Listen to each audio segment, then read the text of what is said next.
Love conquers all, not as a hallmark slogan, but as a quiet, stubborn force that refuses to die even when everything else does. It triumphs in the concentration camps where prisoners shared their last crust of bread and whispered each other's names like prayers. Viktor Frankl watched men give away their only meal because someone else looked more broken, and in that exchange he saw the last human freedom: to choose love when hate had every reason to win.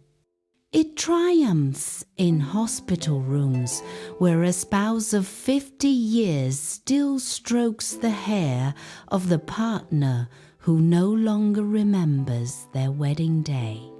Alzheimer's can erase memory, but it cannot erase the reflex of tenderness that has been practiced for half a century.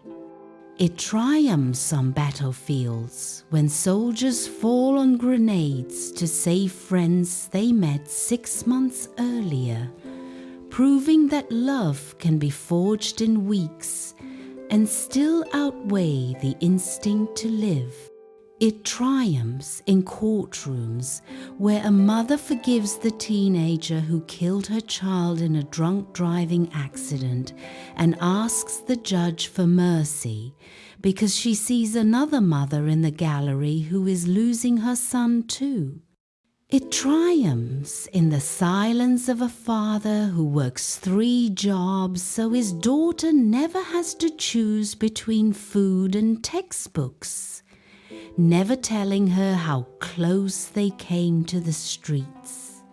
It triumphs when the prodigal comes home smelling of pigs and failure, and the father runs scandalously, undignified down the road before a single apology is spoken.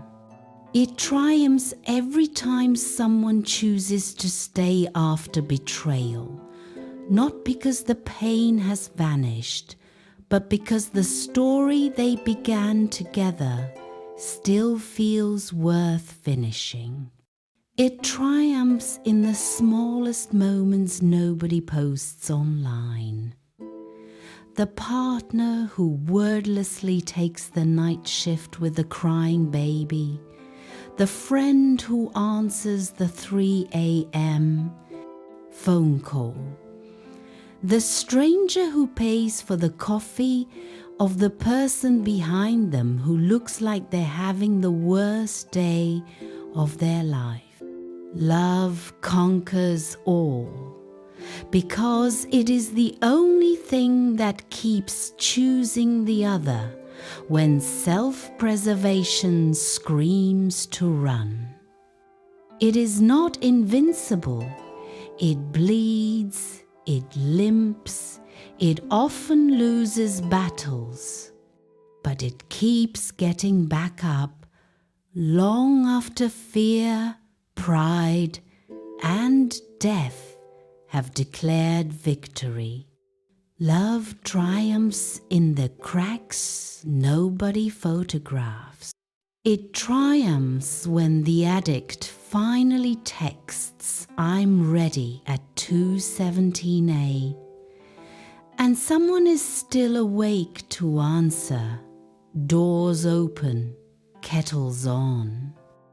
It triumphs in the oncology ward where the nurse learns to pronounce the patient's tribal name perfectly because dignity is the last thing cancer can't steal.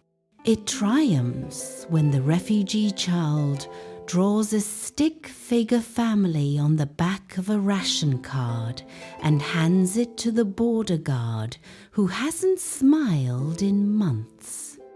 Love triumphs in the ordinary betrayals we survive.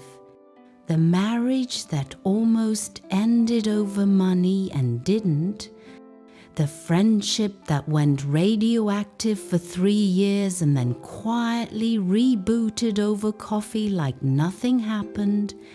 The teenager who slammed the door so hard the frame cracked and still came downstairs at midnight to whisper, "I'm sorry," into their mother's shoulder.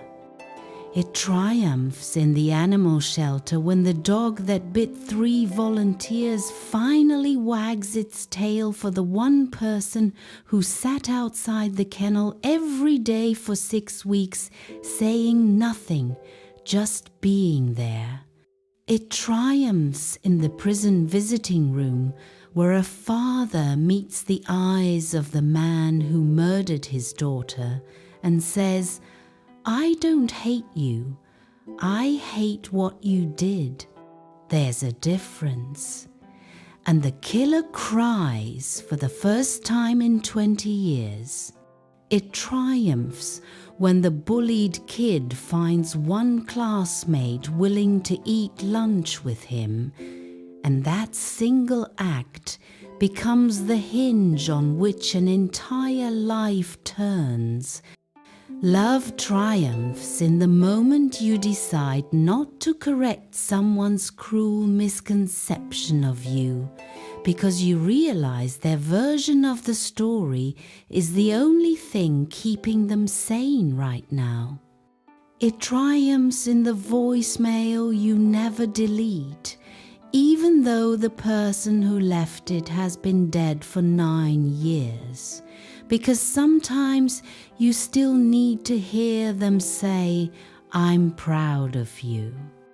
It triumphs when the elderly couple, both half blind, still hold hands crossing the street because they promised each other 70 years ago they would never let the other fall alone. Love triumphs most brutally in the refusal to weaponize memory. The survivor who does not curse the name of the abuser but plants a tree instead. The betrayed who keeps the good photographs because some moments were true even if the person later lied. The child of divorce who loves both parents fiercely, refusing to let their war draft him into either army. And it triumphs, perhaps most impossibly, in the heart that keeps loving the world after the world has proven again and again that it does not love back. That is the final rebellion, to stay soft, to stay open, to keep insisting that people are worth it, even when history, headlines, and personal evidence all shout the opposite. Love does not win by never getting wounded. It wins by never closing the wound into armor. It wins. Love triumphs in the dark when no one is watching and no one will ever know. It triumphs inside the skull of the man who wakes at 4 a.m., convinced he is worthless, and a small exhausted voice, his own, barely audible answers, "Stay anyway. Stay for the morning you haven't met yet." That voice is love, speaking its native language, persistence. It triumphs in the woman who miscarried again and still gets up to make pancakes shaped like dinosaurs for the child who will never call her mum. She flips the batter with shaking hands and decides the grief can ride shotgun, but it will not drive. That decision is love. It triumphs in the teenager cutting herself in the school bathroom who, instead of going deeper, texts a crisis line and waits on the tile floor until words come back from a stranger 3 states away. You are not alone. The stranger will never know the girl lived another 47 years because of that night, married a quiet carpenter, raised 3 loud children, and taught them never to ignore a text that comes after midnight. Love travels like that, anonymous, interest-free, compounding forever. It triumphs in the nursing home where the old man with Parkinson's tries to feed his wife pureed peas and misses her mouth every time. She laughs anyway, wipes her chin with the sleeve of the sweater he bought her in 1973 and says, "You always were a terrible shot, Bill." Their eyes lock, and for 3 full seconds the disease forgets to exist. That second is a country love still governs. It triumphs in the war zone when the medic runs toward the screaming instead of away, because someone once ran toward him when he was the one screaming. It triumphs in the comments section. Yes, even there, when one person sees a stranger spiraling and types, "I've been exactly where you are. It got better. Here's how," instead of scrolling past. One sentence becomes a rope. Someone climbs out years later and does not leave a note crediting the rope. Love rarely gets cited in the bibliography. It triumphs in the silence after you hang up on your sister in rage, and then 3 hours later you call back and say only, "I was wrong, I'm still mad, but I was wrong." That call is love wearing the ugliest clothes it owns. It triumphs when the father of the groom stands up at the wedding, looks at the young man who grew up without a dad, and says, "I'm not replacing anyone. I'm just adding one more person who will always show up for you." The groom cries so hard he can't finish his vows. 23 guests pretend they have something in their eye. Love is the thing they all have in their eye. It triumphs in the oncology waiting room where 2 strangers start talking about chemo side effects and end up exchanging recipes for the only thing that still tastes like food. One of them will die in 4 months. The other will make that lemon chicken every year on the anniversary of her death and tell her children, "This was Aunt Rachel's recipe. She was brave." Love smuggled into the future disguised as poultry.